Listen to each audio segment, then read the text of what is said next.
address those aspects as opposed to us throwing the word poverty around. Because when we throw poverty around, many people don't know how to address it. If someone were to come to me and say, oh, please, let's fix poverty. Well, what aspect of poverty? Because there's so many. So we need, first of all, to be able to address the issues that are surrounding, that are surrounding poverty, so that we can address poverty itself. And I think an example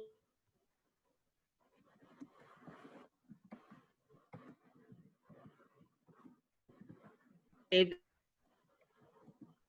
sanitation systems that don't even use a lot of water, but still give people the dignity of having sanitation. If you go to some of the government schools in Nigeria, for example, and I'm saying this as an example because, like you said, some of the people asking are from Nigeria, they don't have proper functioning toilets. I mean, that's ridiculous. You need to poop, but you can't poop because, I mean, there are people who told me that they went for their government service thing, the NYSC camp, and they didn't poop for 3 weeks because there was nowhere to do that. What's the dignity in that?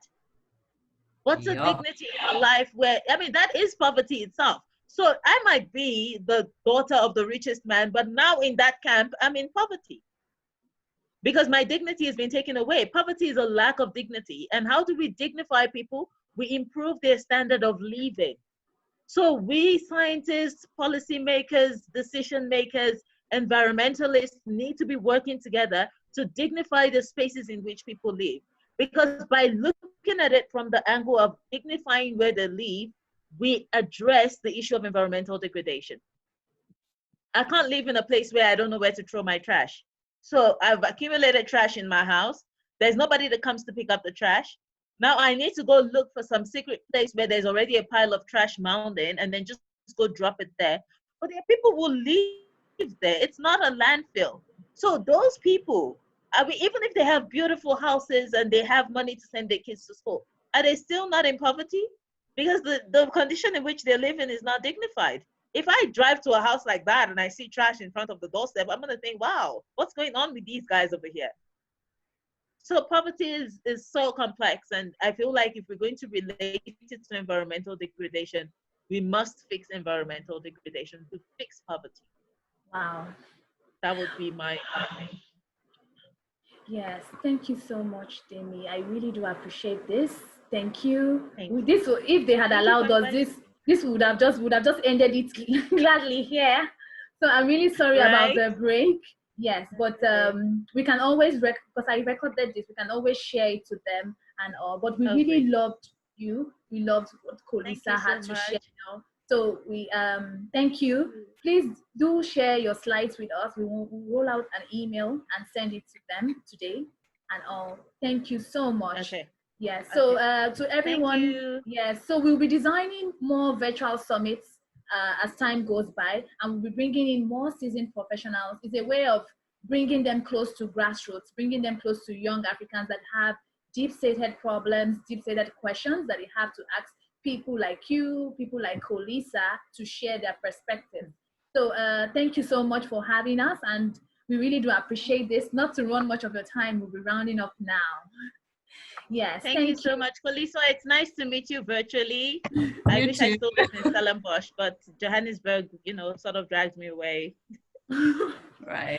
Okay. And I love what you said when you said connect with the ocean.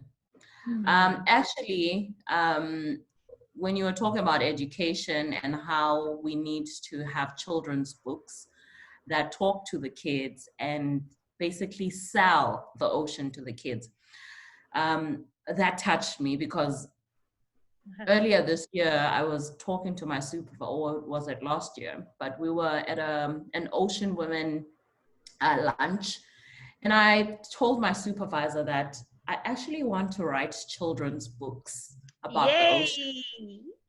And in those books, the leads will be Black. It will be children's books about diversity, but the leads will be Black. Yes. Yes. And my supervisor is very supportive of all these things. So she started getting excited talking about we need to get a grant.